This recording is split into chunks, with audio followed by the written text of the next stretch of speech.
Most people don't have a thinking problem. They have a reaction problem. They believe the first thought that enters their mind, trust the first emotion they feel, and make decisions based on what is happening right now. Then they wonder why they keep repeating the same mistakes. But what if the difference between an average mind and a powerful one is simply the ability to pause, observe, and see what others are too emotional to notice? There is a hidden weakness in the way most people think. They believe intelligence means knowing more facts, more information, more opinions, more arguments.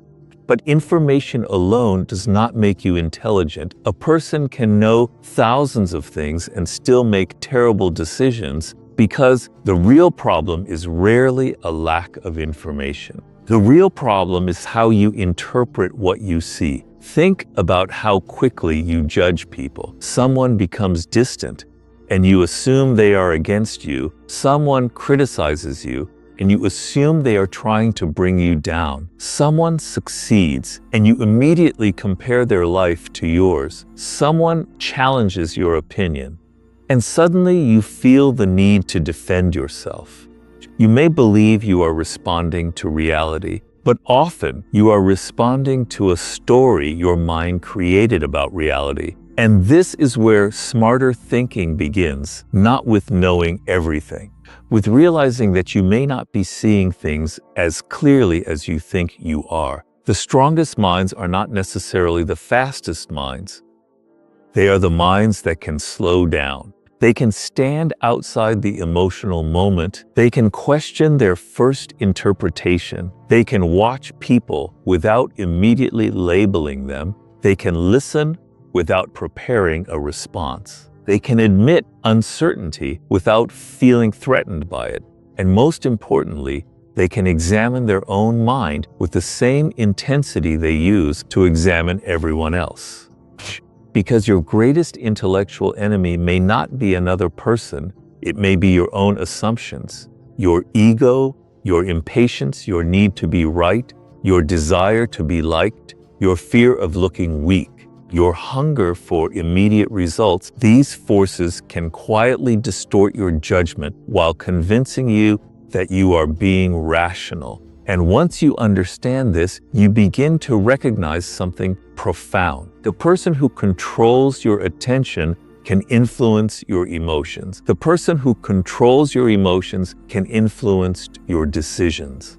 And the person who influences your decisions can influence the direction of your life. So before you try to become smarter, more strategic, or more successful, learn to become more difficult to deceive. Start by slowing down. Start by questioning the story. Start by separating what actually happened from what you believe happened.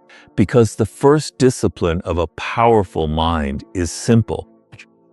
Observe before you judge. Most people think they are seeing reality, but in truth, they are often seeing their own interpretation of it. An event happens. A person says something. A situation changes. And almost instantly, the mind creates a story. Someone walks past you without acknowledging you, and you decide they are arrogant. Someone gives you criticism, and you decide they are trying to undermine you.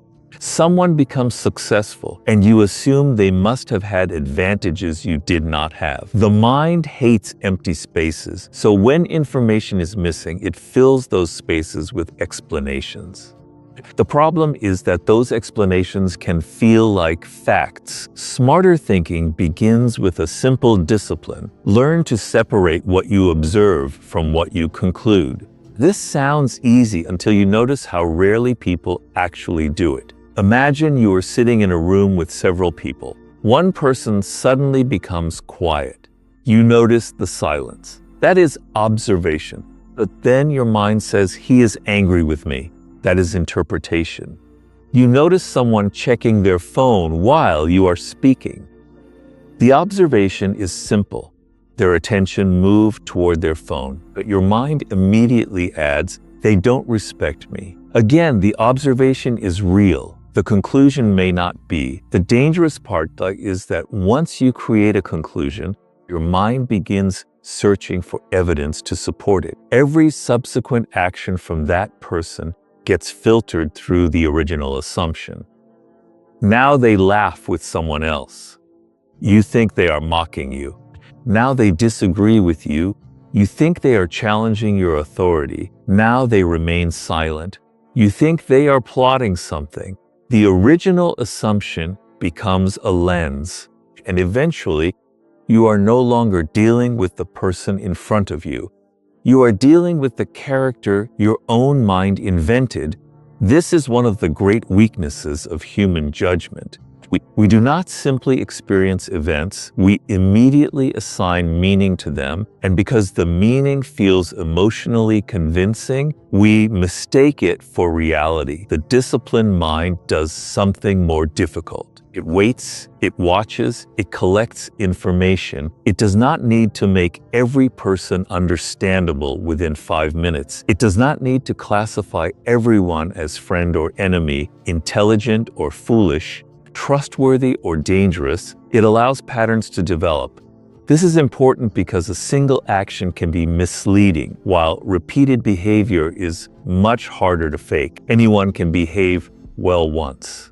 Anyone can appear confident for an afternoon. Anyone can make an impressive statement. Anyone can apologize. But patterns reveal something deeper. Watch how someone behaves when they are frustrated. Watch how they behave when nobody important is watching. Watch how they treat people who cannot benefit them. Watch what happens when they receive power. Watch how they respond when their ego is challenged. Watch whether their words and actions continue to match when circumstances become difficult. The longer you observe, the less dependent you become on appearances. This does not mean becoming suspicious of everyone. Suspicion without evidence is simply another form of poor judgment.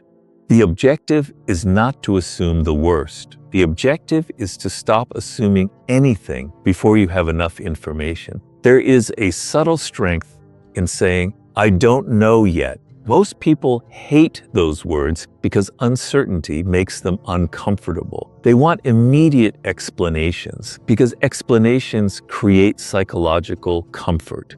If they know why something happened, they feel in control. But false certainty is more dangerous than uncertainty. If you do not know why someone behaved strangely, you can continue observing. If you convince yourself that you already know, you stop looking. And once you stop looking, you stop learning. This principle applies far beyond relationships. It applies to money, business, career decisions, politics, success, failure. Even yourself, suppose you fail at something important. The immediate temptation is to create a simple explanation. I am not good enough. I always fail. The world is against me. I just got unlucky. But what actually happened? Perhaps you lacked preparation. Perhaps the strategy was wrong. Perhaps the timing was poor. Perhaps you underestimated the competition. Perhaps you were distracted. Perhaps the goal itself was badly chosen. Perhaps you made one mistake that can be corrected. Observation allows you to examine failure without turning it into an identity. That distinction is crucial. A person who says, "I failed at this," still has room to learn. A person who says, "I am a failure," has transformed an event into a permanent identity. The first statement invites investigation. The second closes the investigation. This is why observation is not passive. It is an active form of intelligence. You are collecting reality before allowing emotion to interpret it. You are resisting the desire to make the world fit your expectations. And the more you practice this, the more accurately you begin to see people, situations, and yourself. Question your first thought. Your first thought is often automatic. That does not make it useless, but it does mean it deserves examination. The mind is designed to move quickly. It creates shortcuts because constantly analyzing everything would be exhausting. These shortcuts are useful when speed matters, but they can become dangerous when the situation requires judgment. Someone criticizes you, your first thought is to defend yourself. Someone ignores you, your first thought is that they do not value you. Someone succeeds where you failed, your first thought is envy. Someone challenges your opinion, your first thought is to prove them wrong. Notice the pattern. The mind produces a response before you have consciously chosen one. That response may contain truth, but it may also contain fear, insecurity, pride, past experiences, or assumptions that have nothing to do with the present moment. The mistake is believing that because a thought appeared inside your mind, it must deserve obedience. It doesn't. A thought is an event. You are not required to turn every thought into an action. This distinction can transform the way you live. Imagine receiving a message that feels disrespectful. Your first impulse is to respond immediately. You begin writing an angry reply. You want the other person to understand exactly how wrong they are. But before pressing send, you stop. You ask yourself, what exactly did they say? What am I assuming they meant? What evidence do I have for that interpretation? What happens if I respond emotionally? What happens if I wait? Suddenly, the situation becomes larger. You are no longer trapped inside the first emotional interpretation. You have created alternatives. Maybe they were disrespectful. Maybe they were careless. Maybe they were stressed. Maybe their words were poorly chosen. Maybe you misunderstood the tone. Maybe the issue is important enough to address calmly. Maybe it isn't worth your attention at all. You don't have to choose the most forgiving interpretation. You simply need to stop pretending that your first interpretation is the only possible one. This is where mental flexibility begins. Ask yourself, what else could be true? It is one of the most useful questions a person can develop. If someone rejects you, what else could be true? Perhaps you were not the right fit. Perhaps the timing was wrong. Perhaps they had another priority. Perhaps your approach was weak. Perhaps they simply made a decision you cannot control. If someone criticizes you, what else could be true? Perhaps they are insecure. Perhaps they are jealous. But perhaps they also noticed a weakness you have been unwilling to confront. If someone succeeds, what else could be true? Perhaps they were lucky. Perhaps they had advantages. But perhaps they also worked harder in an area you neglected. The point is not to force yourself into positive thinking. The point is to create enough intellectual distance that you can examine several possibilities before choosing one. This is especially important when your ego is involved. The ego wants simple stories. I was right. They were wrong. I deserve this. They don't deserve that. I am the victim. I am the winner. These stories are psychologically comfortable because they protect your identity. But reality does not care about protecting your identity. Sometimes you are right. Sometimes you are wrong. Sometimes someone treats you unfairly. Sometimes you contribute to the problem. Sometimes you are talented. Sometimes you are inexperienced.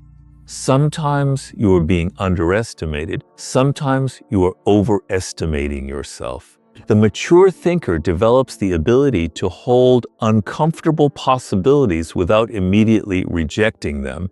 This is difficult because the mind wants closure, but intelligence often requires remaining temporarily unresolved. You can say, I don't have enough information yet. I may be wrong. I need to watch what happens next. That does not make you weak. It makes you harder to manipulate. People can manipulate someone who reacts predictably. They provoke anger, and he becomes angry. They offer praise, and he becomes eager to please. They create fear, and he retreats. They challenge his ego, and he begins proving himself. But when you learn to question the first thought, you interrupt the mechanism. You create a moment between stimulus and response. That moment is where judgment lives. And the more consistently you protect that moment, the more control you gain over your decisions, the world will continue giving you reasons to react. People will continue testing your patience. Circumstances will continue challenging your expectations. Your own mind will continue producing automatic interpretations. You cannot control the first thought that appears, but you can decide whether it deserves a second thought. Separate emotion from decision. There is nothing wrong with emotion. Emotion is part of being human, and trying to eliminate it completely would not make you wiser. The real danger begins when you allow an emotion to make a decision before your reasoning has had time to speak. Anger wants immediate action. Fear wants immediate escape. Pride wants immediate defense. Envy wants immediate comparison. Desire wants immediate satisfaction. Each emotion can make its demand feel urgent, as though something must happen right now. But urgency is not the same thing as importance.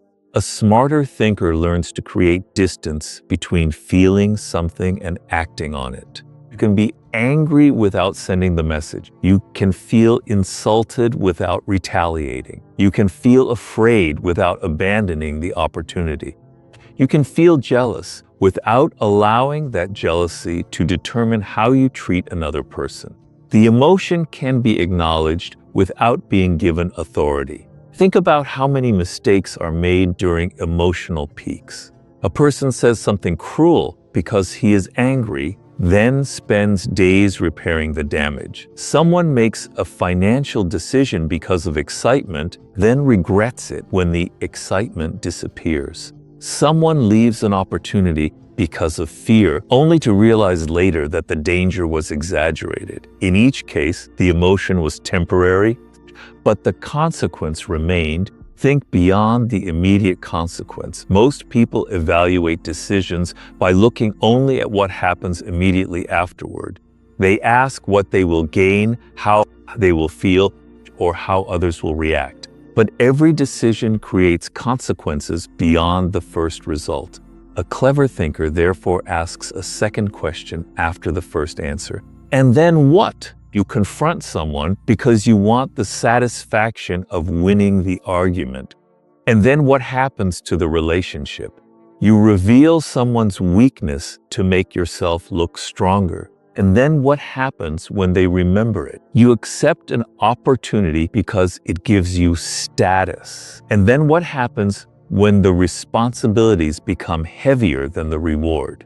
Thinking in consequences requires you to step outside the emotional moment and imagine the chain that follows. One action creates another, and that action creates another. A decision can solve today's problem while creating tomorrow's problem. This is why patience is an intellectual advantage. Time allows you to see beyond the immediate reward. Before making an important decision, ask what it will cost you, what habits it will reinforce, what relationships it might alter, what opportunities it might close, and what kind of person the decision is training you to become. See the world through other people's eyes. Most people judge behavior through their own perspective. They ask, why would anyone do that? Instead of asking what circumstances might make that behavior logical to another person. To understand people, temporarily step outside yourself. Consider what they fear, what they want, what they are protecting, and what they believe they might lose. A confident person may be hiding insecurity. An aggressive person may be protecting pride. A quiet person may simply be observing. You do not have to agree with someone to understand them. The ability to see another perspective gives you information that emotion alone cannot provide. Palm certainty with curiosity. Certainty can make the mind lazy. Once you believe you already know the truth, you stop searching for evidence. Curiosity keeps the mind open. Instead of saying, I know exactly why this happened, ask, what am I missing? Instead of defending every belief, examine it. Instead of protecting your ego, investigate reality. The intelligent person does not fear discovering that he was wrong. He understands that changing your mind when evidence demands it is not weakness. It is evidence that your mind is still capable of learning, adapting, and seeing beyond its original assumptions. Master the power of silence. Silence gives you something constant talking takes away: observation. When you stop rushing to respond, you notice more. You hear the words beneath the words, recognize patterns, and see how people behave when they are not receiving immediate reactions. Silence also prevents unnecessary mistakes. You do not have to defend every opinion, answer every insult, or reveal every intention. Sometimes people expose themselves simply because you give them enough space to continue speaking. The goal is not to appear mysterious. It is to become deliberate, refusing to let pressure force words out of you before you have decided what deserves to be said. Expose your own mental biases. Your mind does not naturally seek truth. It often seeks confirmation. You prefer information that supports what you already believe and resist information that threatens your identity. This makes self-awareness essential.